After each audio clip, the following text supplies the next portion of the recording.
অত্যন্ত গুরুত্বপূর্ণ একটা অধ্যায়, নবম অধ্যায়। সেই নবম অধ্যায়ের আমরা 9.1 অনুশীলনীর ধারাবাহিকভাবে যে পাঠ্য বইয়ে যে অঙ্কগুলো আসে সেই অঙ্কগুলো সবাই শিখবো, ধীরে ধীরে শিখবো, প্রতিদিন একটা দুইটা করে সবাই শিখবো। তার আগে আমরা যে সূত্রগুলো দিয়েছিলাম সূত্রগুলো অবশ্যই তোমরা আশা করি শিখছো। যদি না শিখে থাকো সেগুলো অবশ্যই তোমরা শিখবে, আর সূত্র না পারলে কোনো অঙ্ক পারা যাবে না। এখন দেখো যেখানে দেওয়া আছে 2 নম্বর প্রশ্নটা, যে সাইন এ √3/4 যদি হয়, সাইন এর সমান 3/4 হলে এ কোণের ত্রিকোণ অন্যান্য ত্রিকোণমিতিক অনুপাত নির্ণয় করো। কোন কোণের? এ কোণের। তাহলে আমরা যে সূত্রগুলো লিখছিলাম সেই সূত্রগুলো ছিল থিটা কোণের সাপেক্ষে। কোন কোণের সাপেক্ষে? থিটা কোণের সাপেক্ষে। থিটা কোণের সাপেক্ষে আমরা অনুপাত কয়টা লিখছিলাম? 6টা লিখছিলাম। তাহলে 6টার ভিতরে এখানে দেখো একটা দেয়া আছে, শুধু সাইন দেয়া আছে। সাইনের আমরা কি লিখছিলাম? সাইন থিটা, সূত্র দিয়ে কি লিখছিলাম? থিটা। কিন্তু এখানে কি আছে? আমাদের এ আছে। এখানে কি আছে? এ। সূত্রটা আমরা শিখছি এইটা, যে সাইন থিটা, আর এখানে কি আছে? সাইন এ। তাহলে এই যে থিটার জায়গাতে কি আছে? এ আছে। আর সব জায়গাতে থাকবে, সব ঠিক থাকবে, সব ঠিক থাকবে। এখন দেখো এই ক্ষেত্রে যদি আমরা এটাকে সমাধান করতে চাই, তাহলে আমাদের সর্বপ্রথম আগে সমকোণী ত্রিভুজে কয়টা বাহু ছিল? 3টা বাহু ছিল, আমাদের জানা আছে। তাহলে এই যে সাইনের সঙ্গে কয়টা বাহু যুক্ত ছিল? সাইনের সঙ্গে দেখো, সাইনের সূত্রটা একবার দেখে নাও।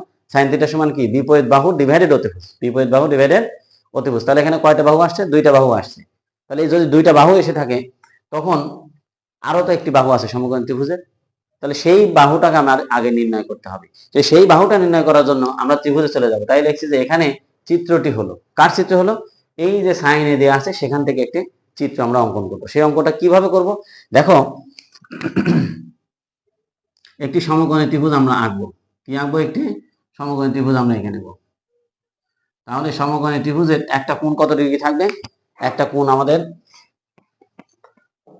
তাহলে আমরা কি আঁকলাম? একটি সমকোণী ত্রিভুজ অঙ্কন করলাম। এখন সমকোণী ত্রিভুজের সর্বপ্রথম হলো এইখানে আছে সমকোণ, এখানে কি আছে? সমকোণ। এখন আমরা যে ত্রিকোণমিতিক যে অনুপাতগুলো বলেছিলাম, এটা কিসের সাপেক্ষে? সূক্ষ্মকোণের সাপেক্ষে। তাহলে এটা যদি সমকোণ হয়, তাহলে এইটা হবে কত ডিগ্রি? 90 অপেক্ষা কম। এইটাও হবে কত? 90 অপেক্ষা কম। অর্থাৎ এইটাও সূক্ষ্মকোণ, এইটাও সূক্ষ্মকোণ। তাহলে আমাদের এই যে সাইন এ লেখা আছে, এই এটা অবশ্যই সূক্ষ্মকোণ হবে। অর্থাৎ এখানে যে কোণটা আছে এই কোণটা সূক্ষ্মকোণ। কি কোণ?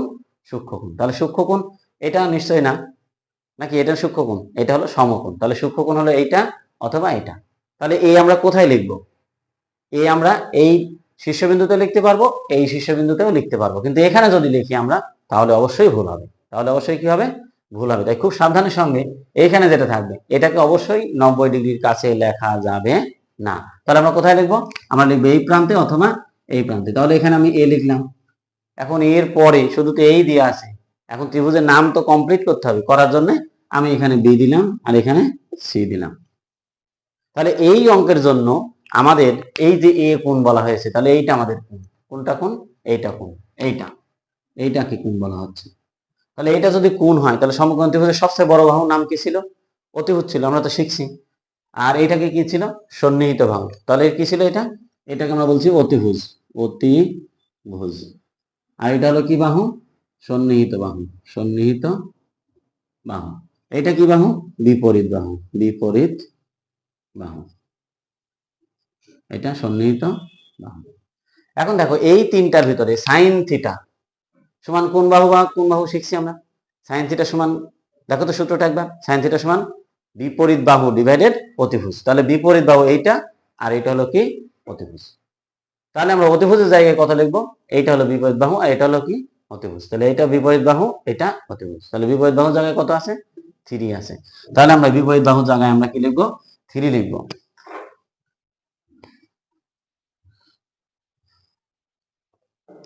তাহলে এটা আমাদের বিপরীত বাহু, এইখানে আমি লিখবো 3। আর এইটা আমাদের অতিভুজ। এটা কি আমাদের? অতিভুজ। এটা অতিভুজ আর এটা বিপরীত বাহু। এ কোণের সাপেক্ষে আছে, এ কোণের সাপেক্ষে। তাহলে এই বাহুটা আমার প্রয়োজন। তাহলে এই বাহুটা বের করার জন্য আমরা পিথাগোরাসের যে সূত্র আছে সেই সূত্র প্রয়োগ করব। সেই সূত্রটা কি? পিথাগোরাসের সূত্রটা হলো অতিভুজ স্কয়ার সমান লম্ব স্কয়ার প্লাস ভূমি স্কয়ার। এই যে এটা অতিভুজ সমান লম্ব স্কয়ার, লম্ব এটা আর ভূমি হলো এটা। তাহলে আমরা লিখি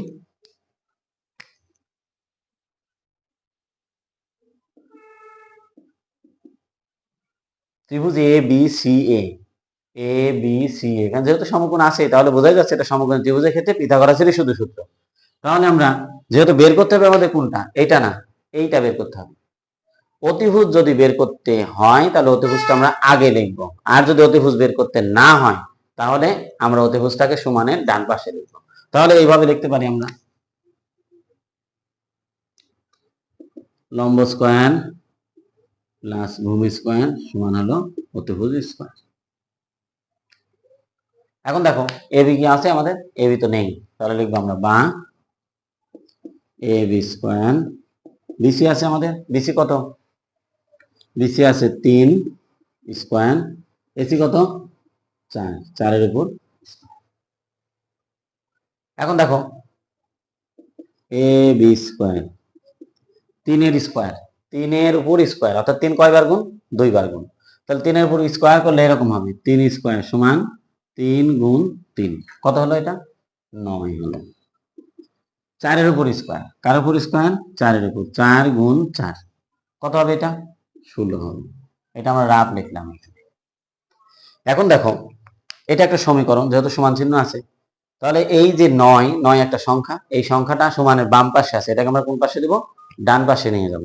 যদি আমরা বাম পাশ থেকে ডান পাশে নিয়ে যাই তাহলে চিহ্নের পরিবর্তন হবে, এখানে প্লাস চিহ্ন আছে, এই পাশে গেলে কি হবে মাইনাস হবে। এখন দেখো যদি এ বি স্কয়ার, এখন 16 থেকে যদি আমরা 9 বাদ দিই তাহলে কত থাকবে আমাদের 7 থাকবে, কত থাকবে 7 থাকবে। এখন দেখো এই যে বাম পাশে স্কয়ার আছে, স্কয়ারের বাংলা হলো বর্গ, স্কয়ারের বাংলা কি বর্গ। যখন বাম পাশে স্কয়ার থাকবে এটাকে যখন ডান পাশে আমরা নিয়ে যাব তখন এটা হবে বর্গমূল, তখন এটা কি হবে বর্গমূল। অর্থাৎ এ বি সমান এখানে √7 হবে, কি হবে √7, এটা বর্গমূলের চিহ্ন, এটা বর্গমূলের কি, আমরা তো পেয়ে গেলাম এ বি পেয়ে গিয়েছি। তাহলে 3টা বাহুই আমাদের আছে, এটাও আছে, এটাও আছে, এটাও আছে। তাহলে এইটা যদি আমরা পেয়ে গেলাম তখন আমরা অন্যান্য অনুপাত নির্ণয় করব। তাহলে আমরা এইখান থেকে শুরু করব। আমার তো বোর্ডের নিচে জায়গা নাই, তোমরা অবশ্যই খাতায় নিচে নিচে লিখবে, এই পাশে আমি লিখবো। তাহলে তোমরা কোথায় লিখবো, খাতায় এইটার নিচে লিখবে, আমি এখন কোথায় লিখবো এই পাশে লিখবো। তাহলে ত্রিকোণমিতির সংজ্ঞা অনুযায়ী আমরা সাইন এ আছে, তাহলে আমরা এখন কি নির্ণয় করব, কস এ, কস এ। তাহলে কস এ সমান কোন বাহু বা কোন বাহু, এইটা কোন আমাদের, তাহলে এটা ছিল অতিভুজ, এটা ছিল বিপরীত বাহু, এটা ছিল সন্নিহিত বাহু। তাহলে কস এ সমান সন্নিহিত বাহু ডিভাইডেড অতিভুজ। তাহলে সন্নিহিত বাহু আমাদের কি,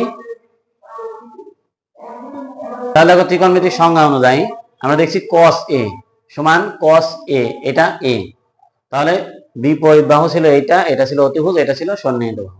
তাহলে কস এর সূত্রটা কি, কস থিটা সমান কি ছিল আমাদের, কস থিটা সমান ছিল সন্নিহিত বাহু ডিভাইডেড অতিভুজ। তাহলে সন্নিহিত বাহু কি এ বি, আর অতিভুজ কি AC, A B divided AC.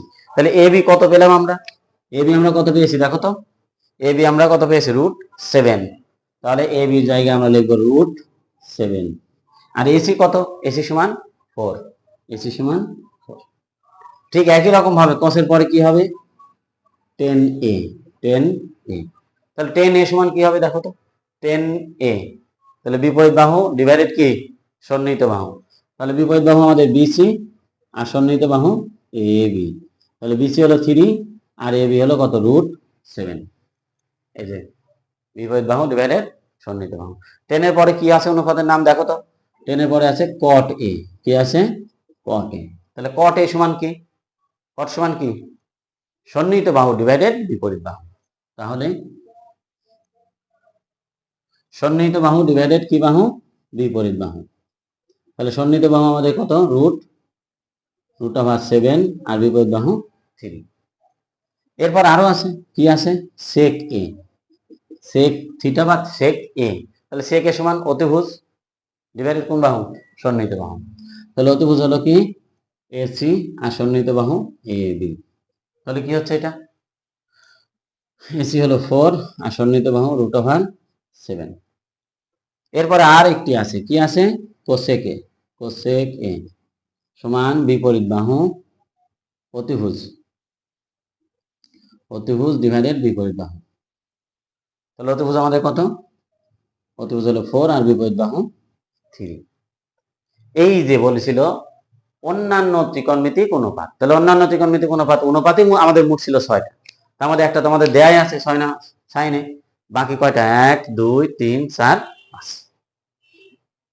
তাহলে এখন আমরা অ্যান্সার লিখব।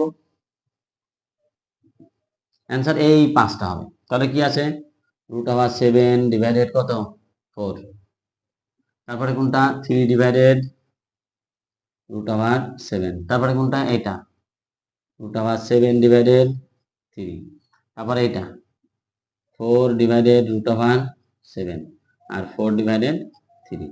তাহলে কয়টা হলো উত্তর আমাদের, 5টা। এখন দেখো আমি তোমাদেরকে আবারও বলছি যে এই অংশ লেখার পরে এইটা হবে এইটার নিচে, যেহেতু আমার বোর্ড খাতার তো পৃষ্ঠা আছে, তাহলে এটা নিচে লিখতে হবে। এই অংশটা কার নিচে হবে, এইটার নিচে হবে। তোমরা খাতায় লিখবে এবং মনোযোগ সহকারে এই অঙ্কগুলো শিখবে। আমরা এর পরবর্তীতে 3 নম্বর প্রশ্ন নিয়ে